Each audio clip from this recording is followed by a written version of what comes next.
Bem-vindos ao podcast Colocar as Questões Certas, um podcast sobre dados no mundo da gestão.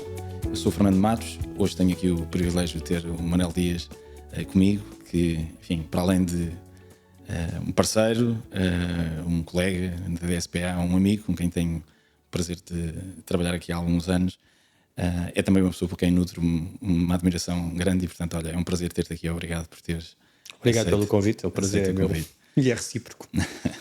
Muito bem. O Manel Dias é CTO da Microsoft, board member também, e se calhar começava enfim, este podcast por te colocar a questão de como é que os dados e como é que esta paixão e entusiasmo pela inovação surgiu, se na universidade, no técnico, se mais tarde profissionalmente. Fala-me um bocadinho também do teu percurso. Bom, antes de mais, parabéns pelo podcast, numa área que é uma área também da minha paixão pessoal e que eu acho que nós partilhamos um pouco. Bom, eu vim ter o mundo dos dados, não foi planeado. Eu, na verdade, sempre gostei muito de matemática. Lembro-me de ganhar as Olimpíadas da Matemática a nível regional em Évora. Depois entrei no técnico em Engenharia Eletrotécnica e sempre estive ligado à área da programação, à área das bases de dados. Os meus primeiros anos de vida passaram pela EFASEC a programar, na altura, processadores de sinal. Portanto, essa foi a primeira área. Depois passei pela OutSystems, que me deu outra área, que foi a área de programação e de low-code, ainda quando a OutSystems era uma startup com cerca de 10 pessoas. Foram 6 anos muito intensos e depois passei para a Microsoft, e na Microsoft tive sempre a responsabilidade da área de dados, da área de inteligência artificial. Já são 12 anos e, portanto, foi ver uma evolução ao longo de 12 anos desta área, que se chamava Business Intelligence, depois passou para Analytics, depois para Data and AI, hoje em dia é inteligência artificial, e muito se passou aí. E eu diria que essa foi não foi efetivamente planeado passar para esta área, é uma área realmente de paixão, mas eu diria que aquilo que mais me move é perceber como é que estas tecnologias de dados, de inteligência artificial, de machine learning, que foi outros dos períodos antes de chegarmos à inteligência artificial, que muito se falou, como é que nós podemos aplicar isso na sociedade. E, portanto, isso levou-me também a ter muitas iniciativas mais de comunidade. Fundei uma comunidade que é o Power BI Portugal, na altura em que apareceu o Power BI, que hoje em dia é bastante conhecido, mas na altura não era tanto conhecido, já lá vão 6 anos, são mais de 4.000 pessoas. Fundámos a DSPA, a Associação Portuguesa de Data Science, quando percebemos que efetivamente Data Science e Machine Learning era uma área de aposta fundamental para as empresas, fundamental para a sociedade. E também me liguei a outra associação que tira partido da área dos dados, que foi a All for Integrity, uma associação sem fins lucrativos, onde tenta utilizar informação para a transparência e para o combate à corrupção, que eu também acho que é mais uma das áreas onde os dados, onde a inteligência artificial podem ajudar-nos. Olha, conhecemos há tantos anos, não sabia que tinhas ganho as Olimpíadas. Foi a nível nacional, Eu também, a física, era um grupo na altura, acho que a matemática era individual. Era individual, as Olimpíadas da Física eram um grupo, e também tive o privilégio de ganhar em um ano. Sempre foi uma área que gostei, acabei por estudar noutra área. Mas olha, voltando aqui focando-nos aqui no tema do colocar as questões certas, eu gostava de começar por aí, e, aliás, focar a maioria da nossa conversa nesse tema. Muitas vezes, enfim, nesta área dos dados, e nós falamos sobre isso há muito tempo, de facto, contrariamente a outro tipo de sistemas informáticos que implementamos, definir bem o problema é fundamental. Escolher qual o use case mais adequado em função daquilo que é a estratégia, enfim, do que é o objetivo da empresa, tem um impacto tremendo, e acho que hoje é mais evidente para todos quando começam a utilizar o ChatGPT. Se colocarmos a questão certa, realmente as respostas são muito boas, mas se não dermos o contexto certo, às vezes a resposta não é tão adequada, sendo que no ChatGPT nós refraseamos e mudamos ali qualquer coisa, são segundos. Quando estamos a falar de implementações de projetos de data science ou enfim, noutras áreas, às vezes são muitas semanas e alguns meses, e portanto faz mesmo sentido definir bem o problema. Queres partilhar connosco alguns exemplos de projetos que nesta área tenham sido um sucesso por essa razão, por ter sido colocada a questão certa, e que sejam inspiradores para quem nos está a ouvir? Sim. Eu se calhar começava logo fazer as perguntas certas, e antes de chegar aos exemplos, que acho que os exemplos são muito relevantes para depois perceber a aplicabilidade. Mas eu acho que ao longo desta última década na área de Analytics, nós passámos, e relembro-me daquele famoso gráfico da Gartner que falava da análise descritiva, depois da análise preditiva e da análise prescritiva. E durante muitos anos o importante, ou o foco, até porque a tecnologia não permitia mais, era fazer análise descritiva, era olhar para o passado e, portanto, era tentar interpretar o passado para depois perceber o que fazer. E, portanto, era muito escrever, não era muito de perguntar.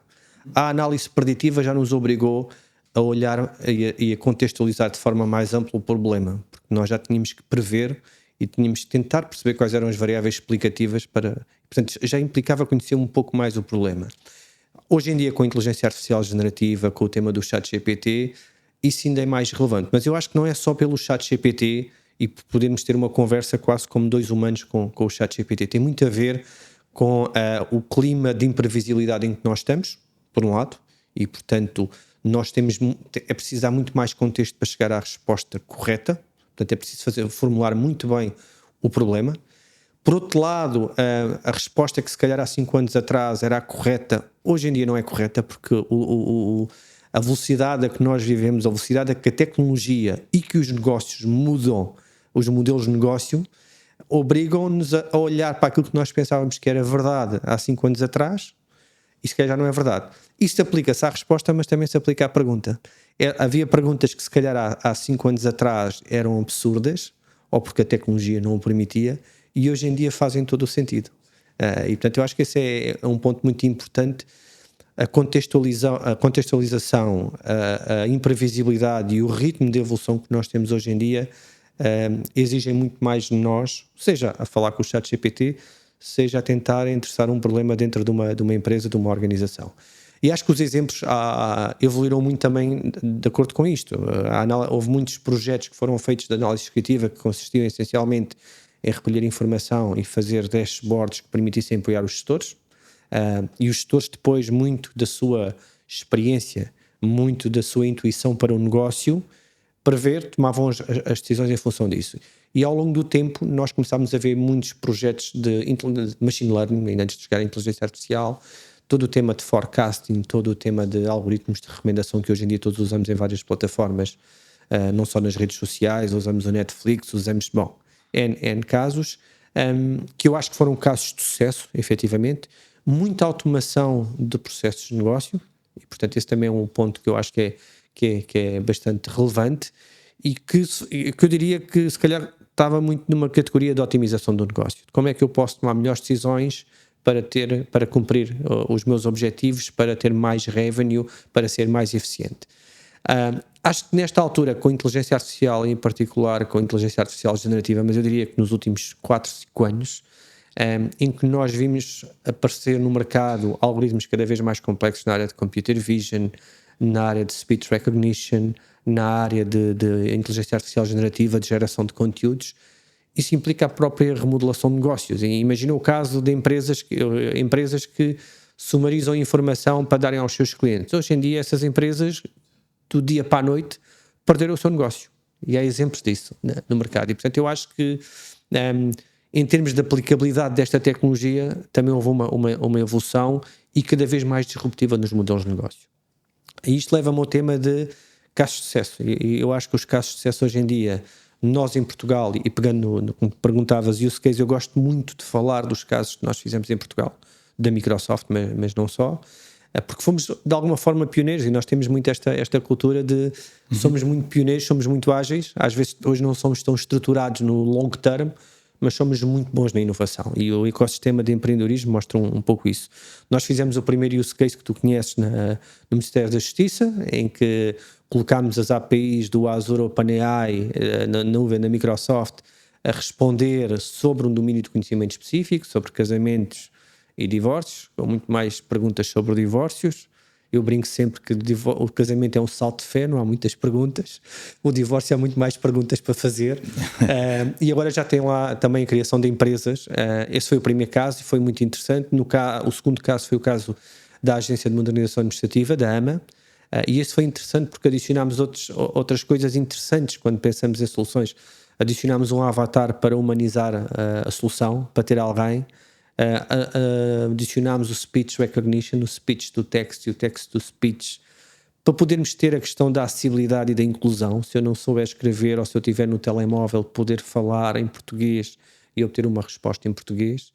E eu acho que são 2 exemplos simples, mas que mostram 2 coisas muito relevantes, que é como é que eu tiro partido do conhecimento que está dentro das organizações, porque estamos a falar de ter modelos linguísticos a trabalhar em cima de bases de conhecimento, seja da justiça, seja da AMA, que são da organização, não é a cultura geral, entre aspas, que o ChatGPT usou.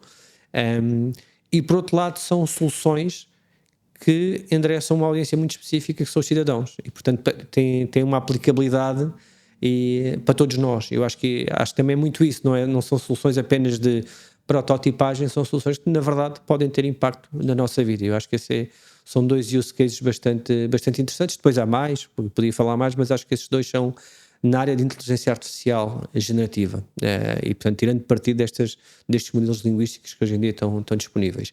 Obviamente, quando falamos de machine learning ou inteligência artificial, é transversal à sociedade. Pensarmos hoje na área da educação, pensarmos na área da saúde, pensarmos na área do marketing digital, pensarmos na área das redes sociais, quer dizer, podíamos estar aqui a falar 2 horas sobre cenários. Eu gosto muito de ver cenários aplicados e que de alguma forma tenham impacto na sociedade, e estes 2 são bastante relevantes. Olha, nós o ano passado no Insights tivemos o privilégio de assistir a uma apresentação verdadeiramente inspiradora. Eu acho que até para quem trabalha com tecnologia foi bem disruptivo, e nós sabemos que na área da saúde há de facto uma aplicabilidade imensa.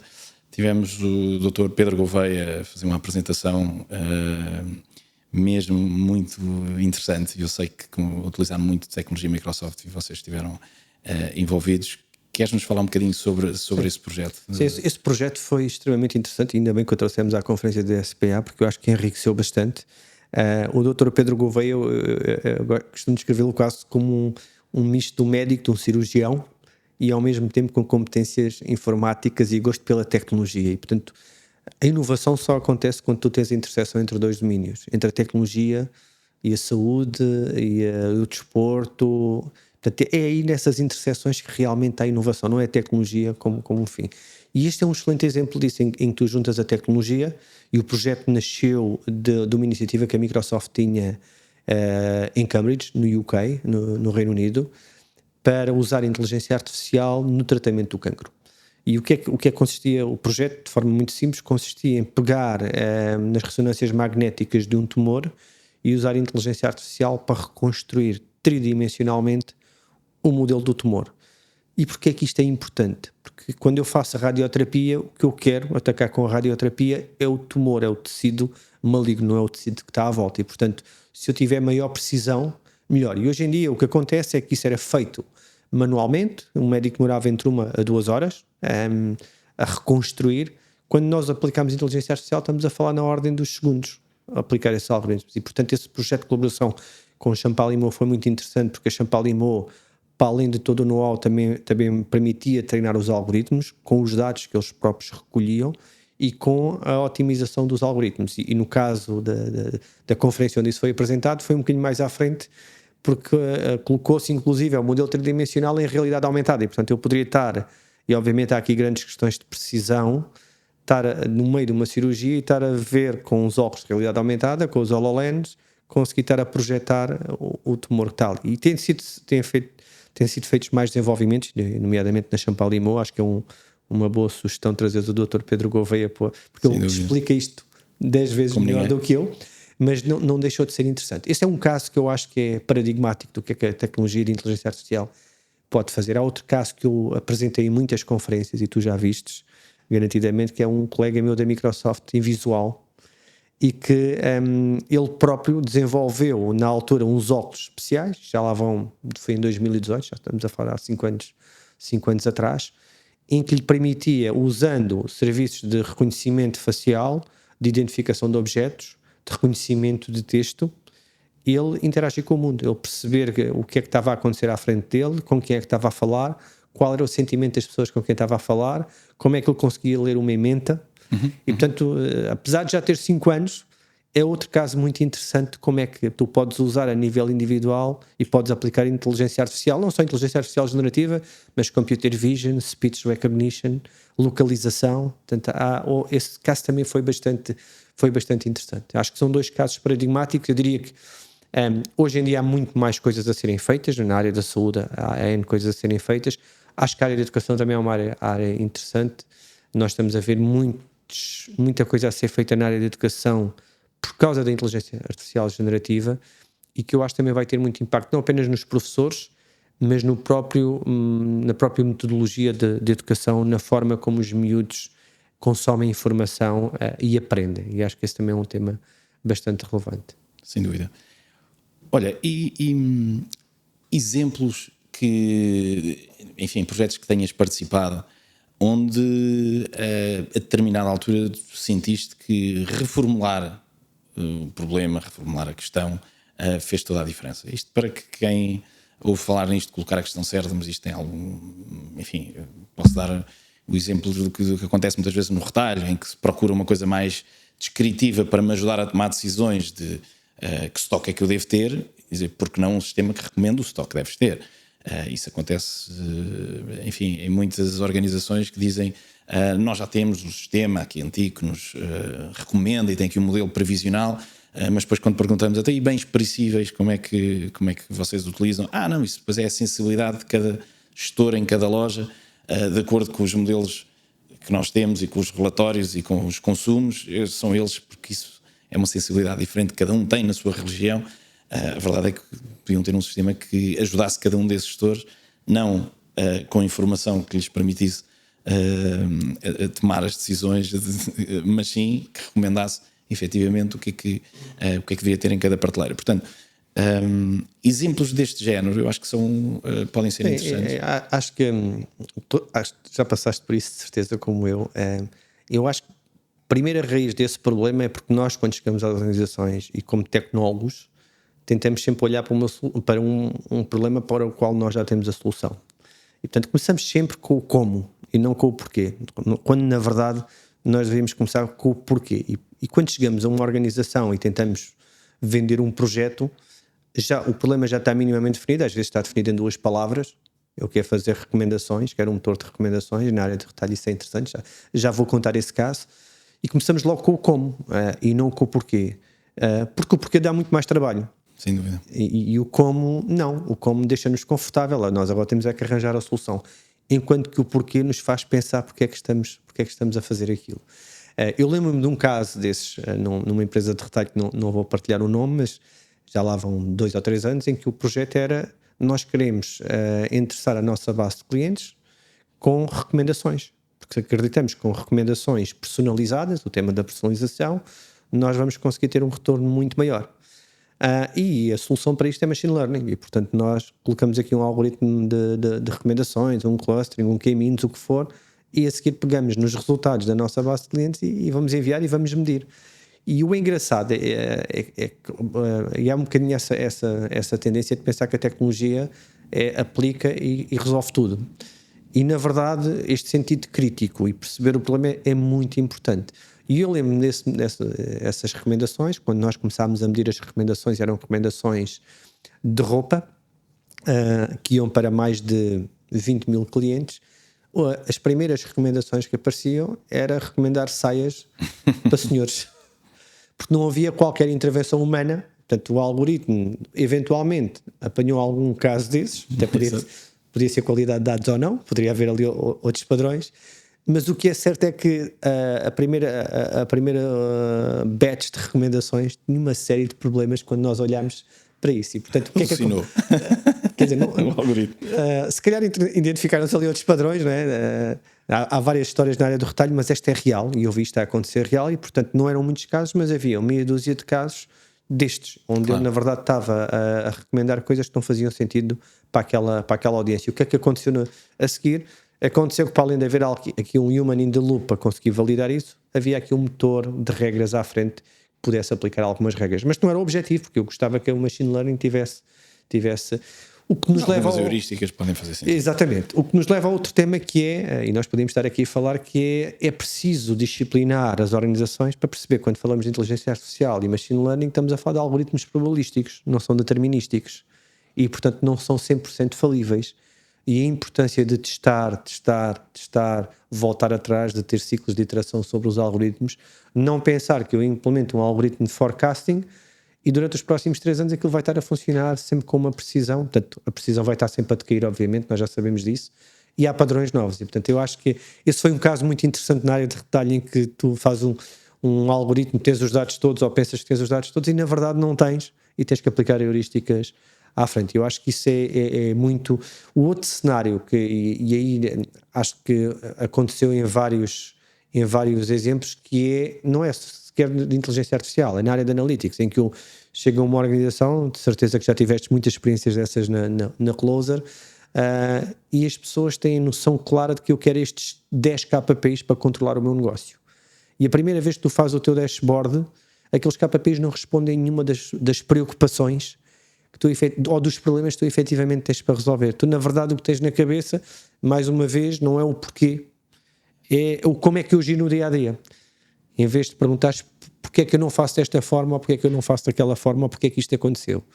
E isto veio muito dos cenários do What If, quando isso se implementou do Excel, mas efetivamente, quando nós olhamos para trás em retrospectiva nestes 10 anos, isto tudo tem a ver com fazer as perguntas certas, com conseguires contextualizar bem o problema e, portanto, a inteligência está em fazer as perguntas, não está em dar as respostas. Hoje em dia nós temos respostas acessíveis na internet, claro, temos 30, 40 respostas por uma pergunta, mas perguntar pelas perguntas certas não há muitas.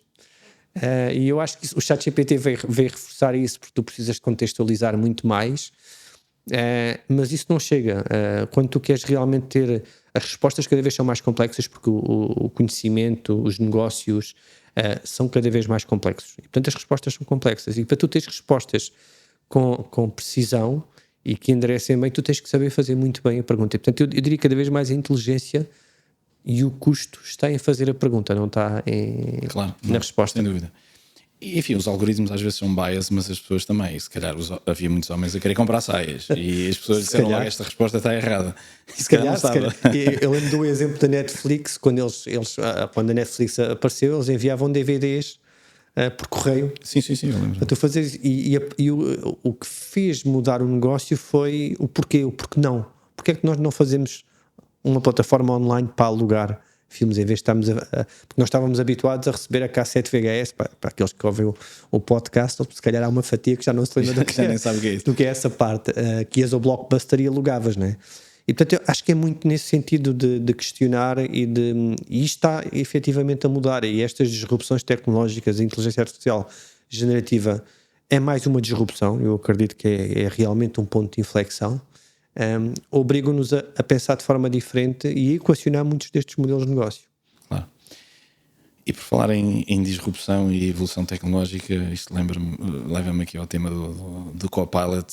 Vai ser possível muito em breve pedirmos para nos fazerem uns Excels e uns PowerPoints, claro que colocando as questões adequadas ou colocando o contexto adequado, mas fala-nos lá um bocadinho disto, está para breve. O Copilot, para aqueles que nos estão a ouvir ou estão a ouvir isto pela primeira vez, nós quando apareceu o ChatGPT, houve uma grande parceria entre a Microsoft e a OpenAI, e nós tivemos sempre como objetivo democratizar o acesso a esta tecnologia, portanto a parceria que a Microsoft fez com a OpenAI foi no sentido de disponibilizar estes algoritmos através de APIs para que as empresas, startups, possam criar as suas próprias soluções.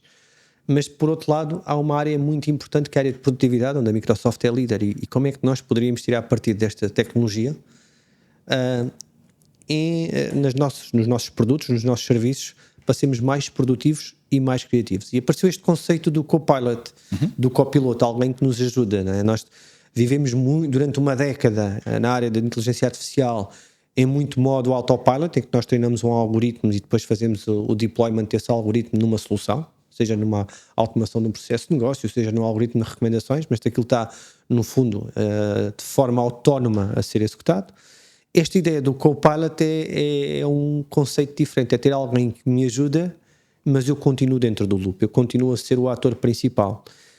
Agora, há aqui um conceito muito importante que é um Copilot que consegue semanticamente interagir comigo.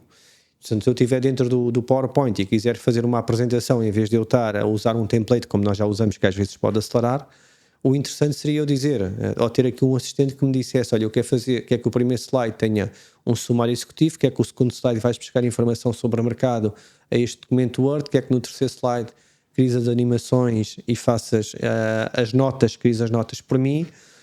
E portanto ter aqui um assistente que conhece os dados que eu tenho acesso, que não são dados públicos, e que consegue perceber a minha intenção. E portanto é um assistente que me ajuda a fazer uma determinada tarefa e a fazê-la de forma muito inteligente, não é apenas uma métrica para os nossos ouvintes. É interessante que é quando olhamos para o Office, das funcionalidades todas que lá estão, apenas em média 10% é que são conhecidas da maioria dos utilizadores. Portanto, há 90% de funcionalidades que são usadas tipicamente por utilizadores mais avançados, claro.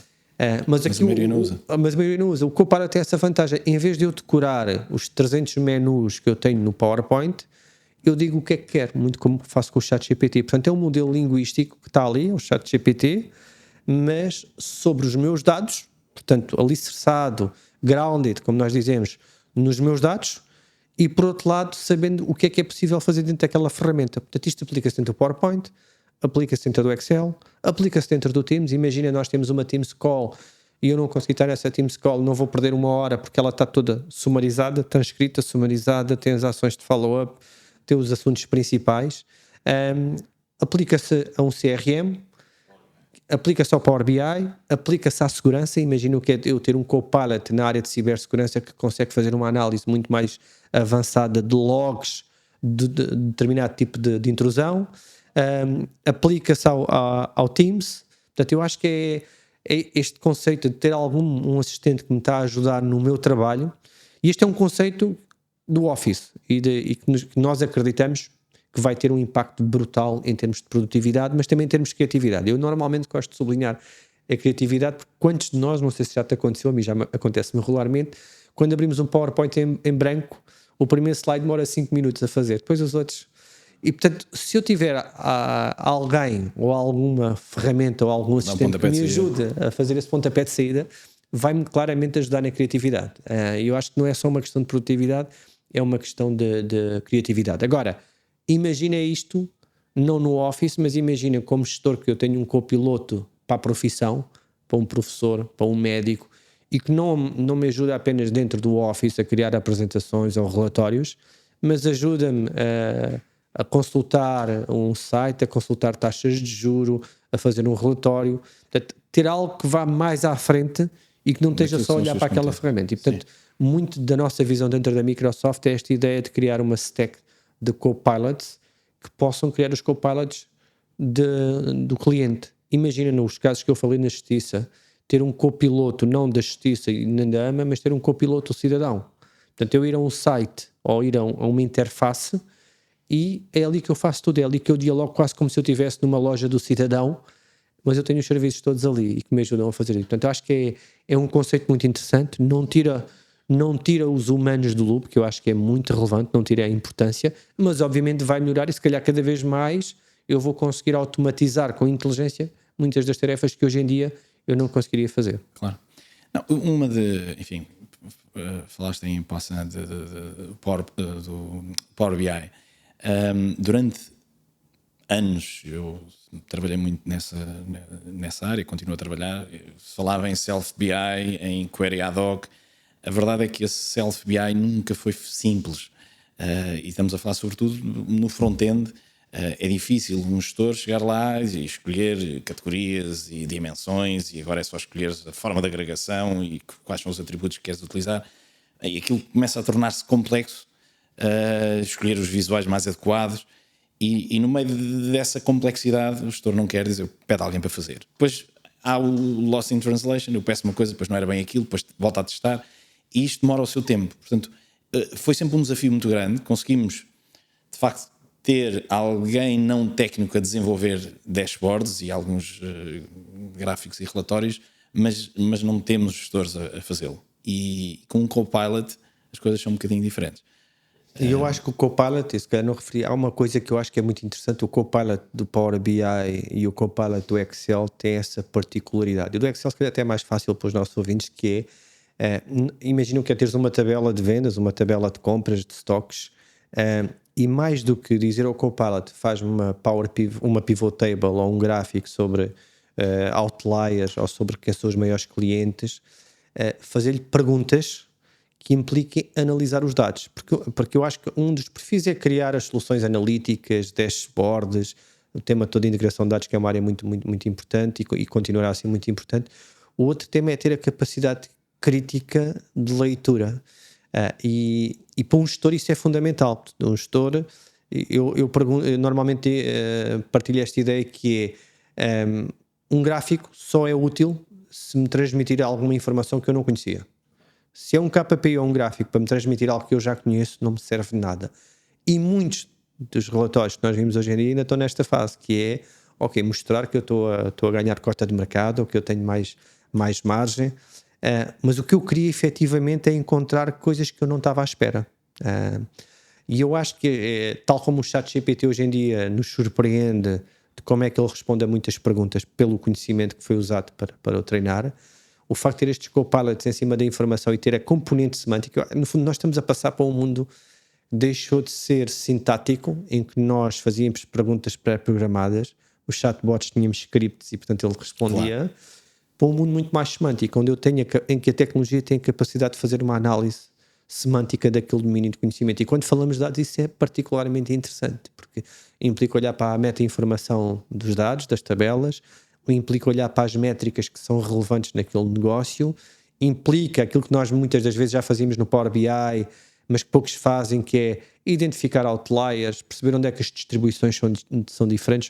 São features que, se calhar, são usados por 1 ou 2% dos utilizadores mais avançados, se calhar mais data scientists, mas que eu acho que esta tecnologia e o Copilot pode ajudar muito. O Copilot do Excel tem essa particularidade de não apenas na componente de criação de relatórios e de pivot tables, mas de eu poder fazer perguntas sobre uma tabela e ele fazer as agregações, detectar os outliers, ver distribuições, ver quais são os fatores que mais influenciam, esse tipo de coisas que tipicamente um gestor não conseguia fazer em 2 ou 3 cliques. Claro. Quando se fala em produtividade, a maioria das vezes, e, enfim, como sabes, nós temos feito muitos projetos nessa área da produtividade, associa-se tipicamente à eficiência. Há outra componente que é a eficácia, que é fazer bem, porque às vezes podemos ser muito rápidos, não é? Como no futebol podemos ser muito eficientes a chegar à baliza e a criar oportunidades, mas depois não marcamos. Concretizamos. E não concretizamos e, portanto, não estamos a ser produtivos, quando muito somos eficientes a chegar perto da baliza. Há aqui também ganhos significativos do ponto de vista de eficácia. Portanto, quando se fala de ganhos de produtividade, é exatamente isso. Às vezes fazermos melhor aquilo que faríamos sozinhos. Não é só fazermos mais rápido. Claramente. É o resultado final ser melhor e mais eficaz e mais adequado. Eu acho que nenhum de nós, quando falo do Copilot, acho interessante, nenhum de nós ambiciona vir todos os dias para o trabalho para responder a e-mails e para criar relatórios. Se eu tiver um assistente, uma ferramenta que me ajude a fazer essa parte, já com alguma capacidade semântica, eu vou poder fazer coisas muito mais transformadoras, muito mais motivadoras. E eu acho que o Copilot tem essa capacidade. Nós publicámos um estudo sobre o futuro do trabalho que nós fazemos anualmente.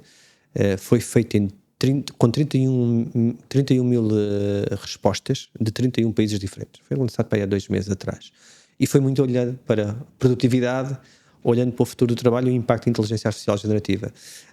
E há um paradoxo interessante, que é 49% das respostas mostram alguma preocupação em se eu vou ser substituído ou não por um Copilot ou por inteligência artificial generativa, o que é legítimo, não é? Em todas estas disrupções nós sabemos que há profissões que são destruídas e há profissões que vão ser criadas, mas mais de 70% das respostas estavam dispostas a delegar a maior parte das tarefas para uma inteligência artificial. O que mostra efetivamente que nós, eu falo por mim, e esse estudo também comprova isso, a quantidade de tempo que nós gastamos por semana em calls, a responder a e-mails, a criar documentos onde a informação já existe, efetivamente o ganho de produtividade que nós vamos ter aí é enorme.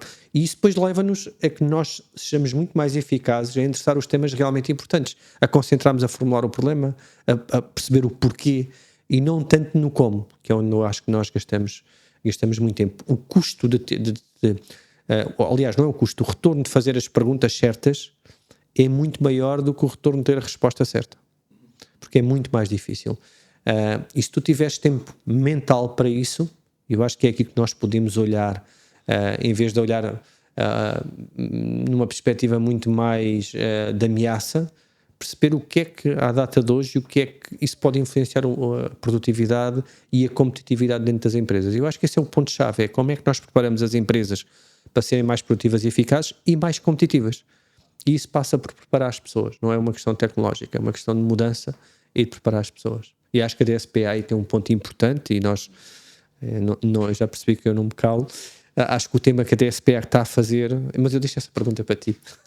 Não, acho fundamental. Antes disso, eu já lá vou.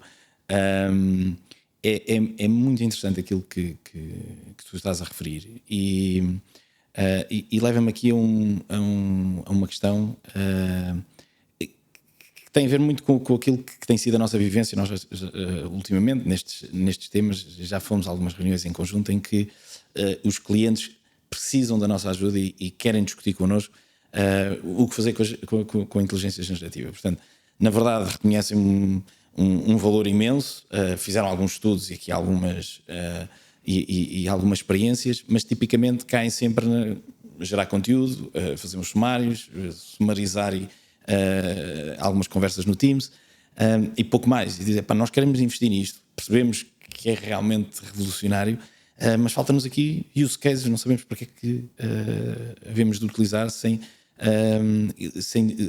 percebendo perfeitamente aquilo que é o valor que hoje a inteligência generativa traz à nossa sociedade. Consegues partilhar alguns exemplos? Enfim, não vamos conseguir partilhar para todos os setores, mas coisas disruptivas, diferenciadoras que estão a ser feitas por algumas empresas. Sim, eu acho que antes disso, só dar uma nota. Eu recordo-me quando nós começámos a falar de Big Data há 10 anos atrás, que era a mesma coisa. A malta vinha de Analytics e depois veio o Big Data e de repente todos temos de ter clusters Hadoop e processar terabytes de informação e chegávamos aos clientes e os clientes queriam perceber como é que tiravam partido daquilo e eu recordo-me na altura a metáfora que nós usávamos era o sexo nos adolescentes. Todos diziam que já tinham praticado, todos diziam que sabiam, mas na verdade ainda não tinham usado.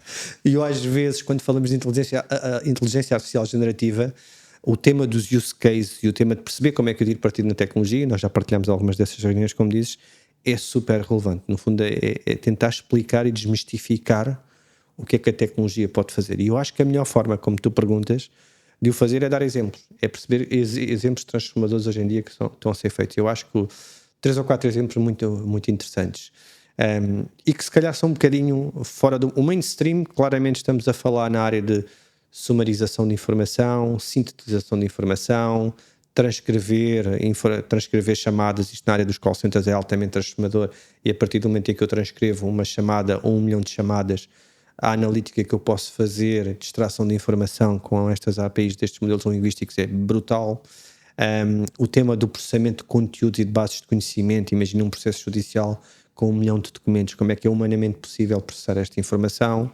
O tema da codificação, da criação de código, geração de código, documentação, com os modelos todos de Codex que também permitem fazer isso e que nós temos uma área super relevante dentro do GitHub sobre isso, também podemos falar um bocadinho. Acho que isto vai ter um impacto enorme nestas 3 grandes áreas, duas delas, a sumarização, a sintetização, os call centers, a automação de processos, quanto a mim encaixam numa categoria enorme que é a gestão de conhecimento, que nós temos dentro das organizações e que finalmente temos uma ferramenta mais poderosa que consegue semanticamente tirar partido desse conhecimento. Acho que esse é o tema. Agora, quando nós passamos para as áreas mais criativas, as áreas, os modelos que permitem hoje em dia criar imagens, como o DALL-E 2, a Microsoft tem hoje em dia isso no Bing, o Midjourney, o Stable Diffusion, são startups que apareceram ligadas a estas áreas de criação de conteúdos. Agora imagina isto aplicado na área de fashion. Vi casos super interessantes. Nós temos uma startup em Portugal que é Fashable, Mas imagina a geração de conteúdos, de campanhas de e-mail, de campanhas de marketing, de criação, em que tu juntas humanos com objetos, em que tu fazes vídeos promocionais tirando partido desta tecnologia que vai muito mais além de produtos que nós conhecemos hoje em dia. Isso é uma área super interessante. Outra área que eu gosto imenso, que é um exemplo muito real, é o tema da biologia e da criação de moléculas. Na prática, estes modelos, para todos nós, se calhar que nos ouvem, são modelos linguísticos, mas uma das principais características destes modelos é que pegam em texto e codificam esse texto, fazem os embeddings, transformam-nos em vetores. E eu posso fazer isso com texto, posso fazer isso com imagens, posso fazer isso com moléculas. No fundo, ter uma representação vetorial para depois poder analisar, criar conteúdos também vetoriais sobre isso. E o tema que está a ser feito hoje em dia, já existem moléculas artificiais tirando partido destes modelos. Eu acho que essa área é uma área também muito, muito interessante. Depois, a outra coisa que eu acho que é muito interessante é a área de educação. Fala-se muito na área de educação, não é só por eu tenho um miúdo de 19 anos que usa o ChatGPT, está a tirar informática para fazer algumas daquelas resoluções e, portanto, isso não me agrada especialmente no tema em que a pesquisa e o modelo de aprendizagem já não é ler uma sebenta como eu fazia há 20 anos atrás, nem sequer pesquisar no Google e depois ler os primeiros 3 links, é simplesmente estar à espera que o ChatGPT dê a resposta já sintetizada e, portanto, nós vamos ter que olhar para a metodologia de aprendizagem, como eu já falava, mas acho que a forma como nós podemos ser mais inteligentes e se calhar aquilo que hoje em dia nós gastávamos muito tempo a tentar aprender e aplicar os conceitos, nós poderemos ir muito mais à frente, e eu acho que na área da educação isso é particularmente relevante por uma coisa, porque a educação, e são estudos que vêm há mais de 20 anos, se for personalizada, a taxa de sucesso é muito maior. E aquilo que nós vimos hoje em dia na maior parte das sociedades é que é feito pela média. Portanto, eu tenho alunos que se calhar aprendem muito mais rápido, com um QI muito maior, que se calhar eu podia personalizar, e tenho alunos que eu preciso de um acompanhamento muito maior, e isso não é feito. Simplesmente não é feito, não é possível economicamente, não é possível em termos de recursos.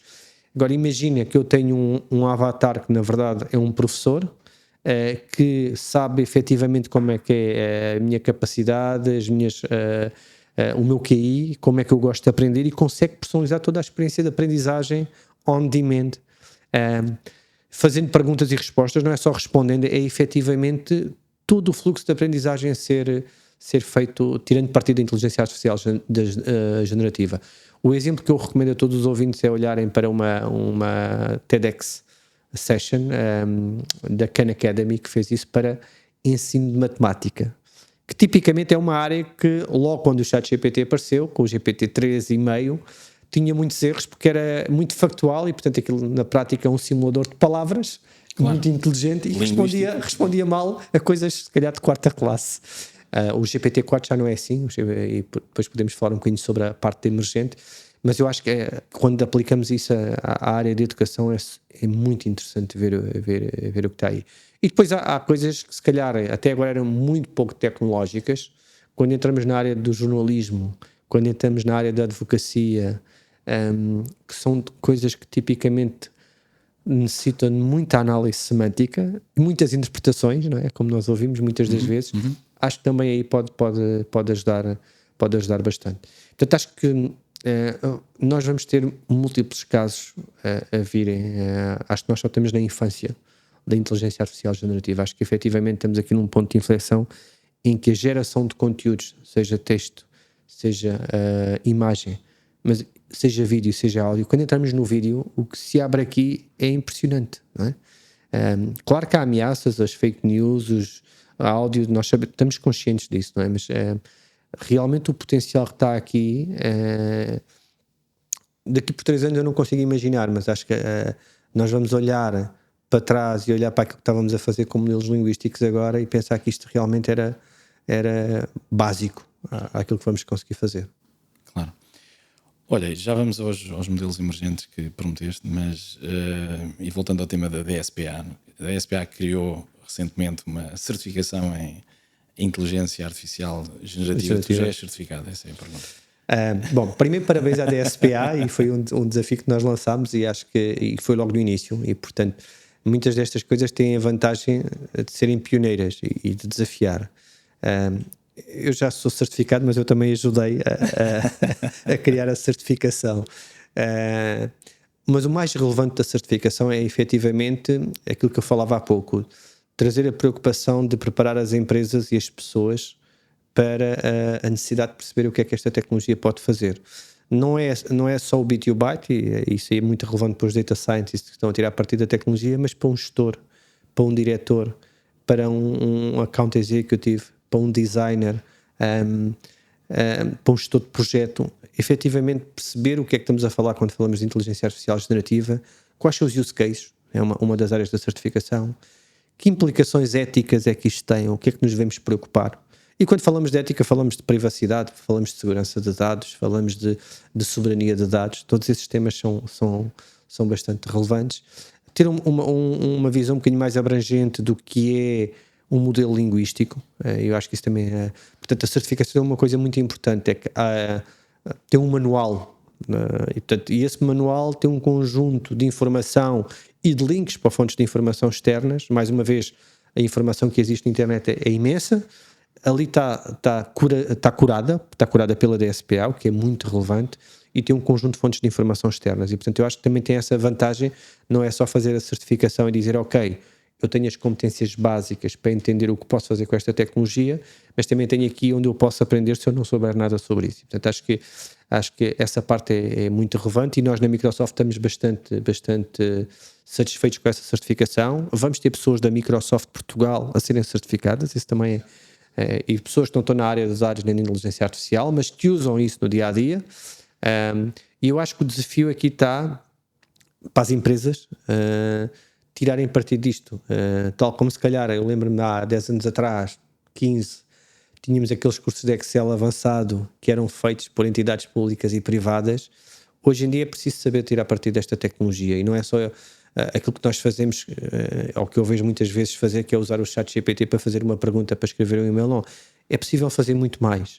O tema de fazer as perguntas certas, o tema da engenharia de prompts, o tema de contextualizar um problema, tudo isso são coisas relevantes que eu acho que a certificação ajuda a pôr na preocupação das pessoas. E, portanto, é com muito gosto e muita satisfação que vejo a certificação está disponível. Já está disponível. Sem dúvida nenhuma, e eu acho que é importante teres tocado nesse aspecto, que não é uma certificação para data scientists ou para machine learning developers. Já existem da DSPA, também existe. É para todos, e muito útil, de facto, para as pessoas aprenderem, para evoluírem neste mundo novo, enfim, e que está a surgir muito, muito rapidamente. E isso leva-me, talvez, à última questão.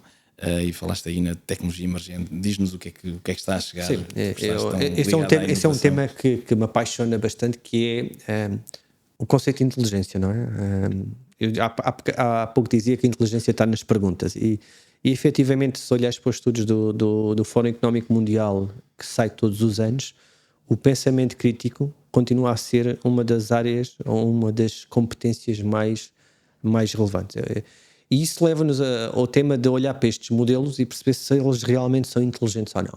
E, portanto, podemos andar a falar, nós ainda não chegamos à inteligência artificial geral, mas quando nós recuamos 70 anos atrás e olhamos para o teste de Turing, em 1950, cujo objetivo era tentar perceber se eu, a falar com uma pessoa ou falar com um computador, não conseguia distinguir, se calhar hoje em dia o GPT-4 já está nesse nível. Nós já não conseguimos perceber se estamos a falar com um computador ou com uma pessoa.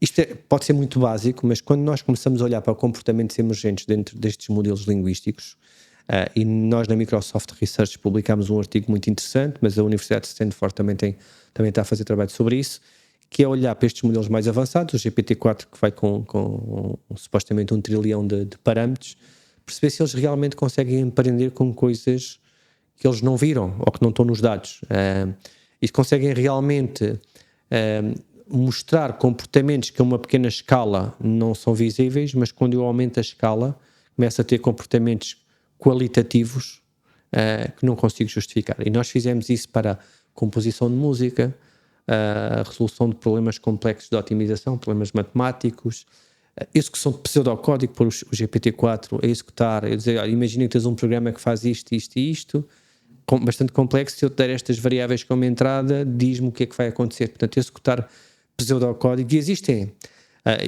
existem um conjunto de cenários. Este paper, na verdade, não é um paper, são mais de 100 páginas, com um conjunto de cenários em que o GPT-4 responde de uma forma surpreendente.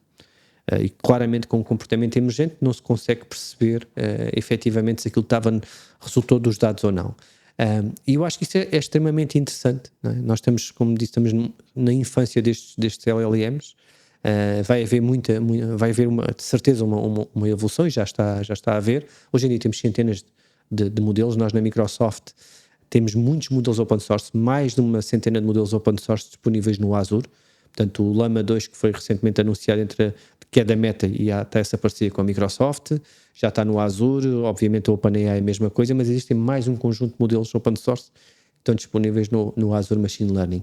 E eu acho que esses modelos, quando nós, à medida que forem evoluindo, não é só um tema de escalar o número de parâmetros e expor GPT-5, mas também os dados que nós lhes damos, a qualidade dos dados e as próprias arquiteturas destes modelos vão ser bastante relevantes para atingir estes comportamentos emergentes. Nós já conseguimos perceber que há estes comportamentos, e aquilo que nós vimos foi que do GPT 3,5 para o GPT 4 havia programas de aritmética em que de repente ele respondia de forma completamente estúpida, e quando tu aumentas o número de parâmetros, há aqui uma transição e ele passa a conseguir responder de uma forma muito mais inteligente.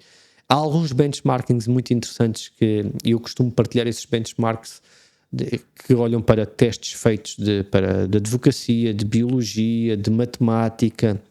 São vários, em que o GPT 3,5 era um aluno medíocre, estava nos 10% piores, e no GPT-4 passou a ser melhor do que 90% dos alunos em média.